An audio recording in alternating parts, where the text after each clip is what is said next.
उपाध्याय जी, क्योंकि आप रिसर्च के माहिर आदमी हैं, आप मुझे बताइए रडार टेक्नोलॉजी से रिसर्च होता कैसे है और क्या क्या फाइंडिंग्स उसमें सामने आएंगी, और जो दावा यहां पर ये कर रहे हैं हरिशंकर जी, इसको लेकर रडार टेक्नोलॉजी क्या वहां पर मददगार होगी? गौरव जी, देखिए मामला बहुत सीधा सपाट है, इसमें किसी तरह के भ्रमित होने या भ्रमित करने की जरूरत नहीं है।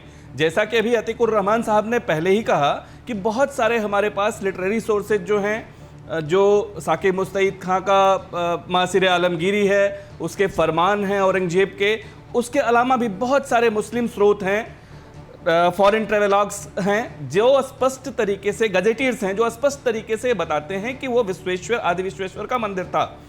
वो खुद कह रहे हैं कि इसको वो मान रहे हैं कि जो लिटरेरी सोर्सेज हैं वो स्पष्ट तरीके से कह रहे हैं। उपाध्याय जी, रडार टेक्नोलॉजी से क्या फायदा होगा? रडार टेक्नोलॉजी कैसे, क्या कुछ सामने निकालेगी? मैं ये पूछ रहा हूं आपसे। मैं आ रहा हूं गौरव जी वहीं पे।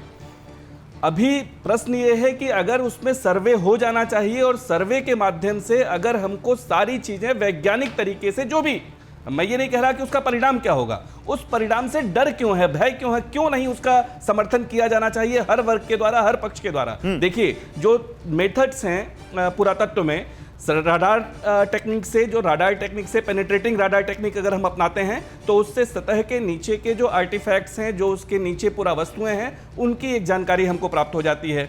इसके अलावा डेटिंग की टेक्नोलॉजीज हैं, अगर हम सर्वे करते हैं तो बहुत सारी डेटिंग की टेक्नोलॉजीज हैं। हम रेडियो कार्बन डेटिंग करते हैं, थर्मल ल्यूमिनेसेंस डेटिंग करते हैं, यूरेनियम के आधार पर डेटिंग करते हैं, आर्गन फास्फोरस के आधार पर डेटिंग करते हैं। इन डेटिंग की टेक्निक से बहुत वैज्ञानिक तरीके से स्पष्ट प्रमाणों के साथ हमको ये पता चल जाएगा कि उसकी प्राचीनता क्या है और उसके आधार पर एक दावा बहुत ठीक तरीके से प्रस्तुत किया जा सकता है। चलिए, आपने बड़े अच्छे से बताया कि कैसे तकनीक इसमें ये क्या बताएगी, और वो रडार टेक्नोलॉजी या दूसरी टेक्नोलॉजी होगी, क्या होगी। मैं आपके पास आता हूं अतीकुर रहमान, लेकिन अयोध्या की एक ग्राफिकल रिपोर्ट है हमारे पास। राम मंदिर बनने से पहले जब जो कुछ हुआ वहां पर एएसआई ने जो सर्वे किया, एक बार वो दिखा देते हैं, क्योंकि अब कई लोग कहने लग गए हैं कि बिल्कुल राम मंदिर की दिशा में ये पूरा मामला जा रहा है। देखिए अयोध्या में एएसआई सर्वे के बाद क्या हुआ। इलाहाबाद हाईकोर्ट के निर्देश पर वहां पर खुदाई की गई। 2003 में एएसआई ने उसको लेकर अपनी एक रिपोर्ट दी। रिपोर्ट में विवादित भूमि के नीचे मंदिर का दावा किया गया।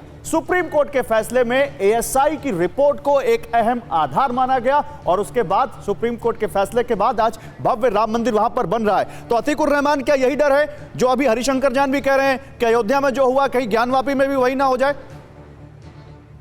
जी, मैं माफी चाहता हूं हरिशंकर जैन के, आपका वो सवाल का जवाब मैं नहीं दे सका कि क्या किसी मंदिर के तोड़े जाने पर वहां नमाज हो सकती है। कतई तौर पे ये मैं अयोध्या के वक्त भी कह चुका हूं कि कोई ऐसी जगह जो कि विवादित हो, मुसलमान उसके ऊपर नमाज अदा करेगा, अल्लाह उस नमाज को कबूल नहीं करता है। और हरिशंकर जैन ने यह भी साहब ने कबूल किया कि ऐसा हिंदू भी नहीं कर सकते।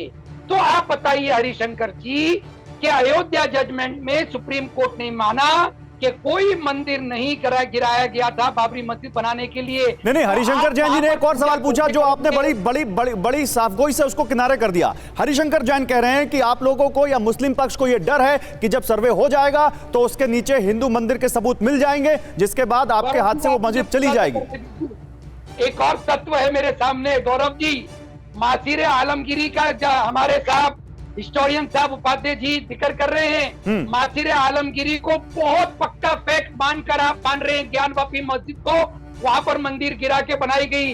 मासिर आलमगीरी के अंदर कहीं पर राम टेम्पल का मेंशन नहीं है। समझ रहे हैं उपाध्याय जी? आप बताइए राम टेम्पल कैसे बन रहा है जब मासिर आलमगीरी में राम टेम्पल है या राम जन्म स्थान का मेंशन ही नहीं है।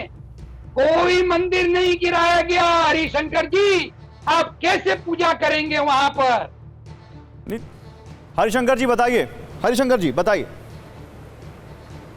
देखिए ऐसा है, अभी आपने खुद कहा और इस बात को माना कि मंदिर गिराकर मस्जिद बनाई गई।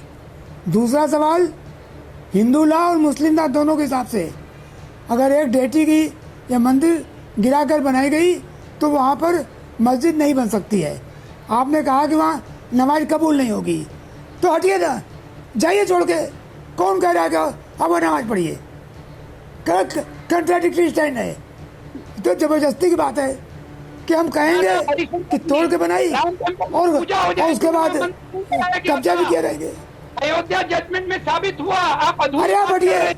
आप ओम जी समय कम है, ओके ठीक है। आप जगह छोड़ के जाइए, हम नहीं मंदिर बना ओम जी देंगे। क्या क्या क्या राम मंदिर की तर्ज नहीं पर मंदिर बनेगी। अगर अगर सबूत मिलते हैं तो क्या ऐसा हो सकता है कि राम मंदिर की तर्ज पर यहां भी ऐसा ही कोई फैसला आ जाए?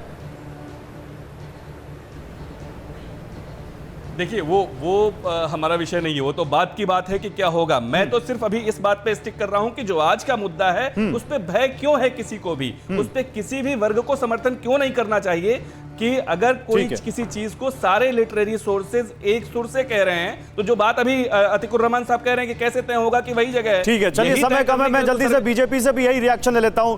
देखिए राकेश त्रिपाठी, बातों बातों में पॉलिटिक्स का जिक्र आ गया, तो क्या 2024 में काशी भी एक बड़ा मुद्दा बनने जा रहा है? देखिए ये मसला न्यायपालिका की परिधि में है। मुझे लगता है कि न्यायपालिका की परिधि के जो मामले हैं उनको राजनीतिक मसला नहीं माना जाना चाहिए। ये मसला आस्था से जुड़ा हुआ है और आस्था के पक्ष में अपने तथ्य अपने तर्क दोनों पक्ष रखने का काम कर रहे हैं और न्यायपालिका जो फैसला करेगी एक सरकार के चलिए नाते बहुत हम शुक्रिया, जिम्मेदारी से इस बहुत बात को शुक्रिया आप मानते हैं सभी कि जो मेहमानों का सरकार हमारे को साथ जुड़ने फैसला के लिए।